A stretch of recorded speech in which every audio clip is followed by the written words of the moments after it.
Hi, I'm Kelly Gallagher, speech-language pathologist, and welcome to Smart Mouth. Today's topic, 5 things that you can do to support someone who stutters.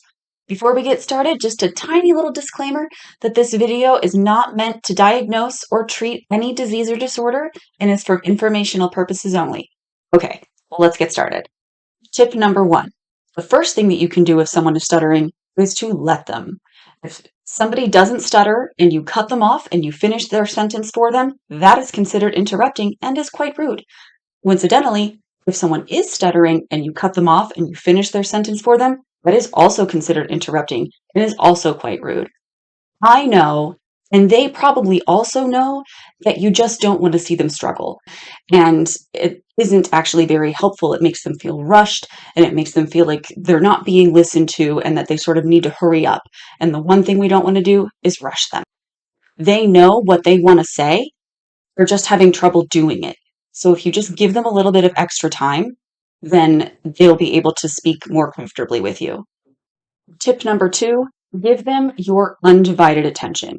I mean, if they're in the backseat of the car and they feel the need to list every single dinosaur that science knows while you're trying to order lunch at the drive-thru, it is okay to tell them to wait a few minutes.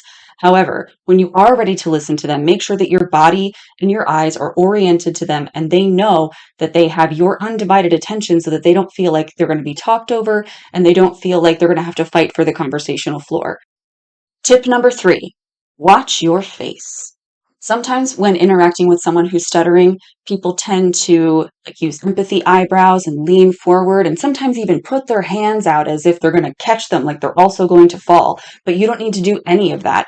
Just look at them as if they're not stuttering. Work on your poker face and don't react to it at all. That is going to be the most helpful thing for them. Tip number 4, analyze the environment. This tip is a little bit more for parents, but sometimes you can notice whether there are certain times of day, certain activities, like maybe at a noisy dinner, maybe certain rooms of the house, like if a bathroom is really echoey, or maybe even certain sounds like the S or the M sound. Make sure to take notes of these sounds, make any feasible changes that you can within the house, and journal these things so that you can talk about them with your SLP when you get there.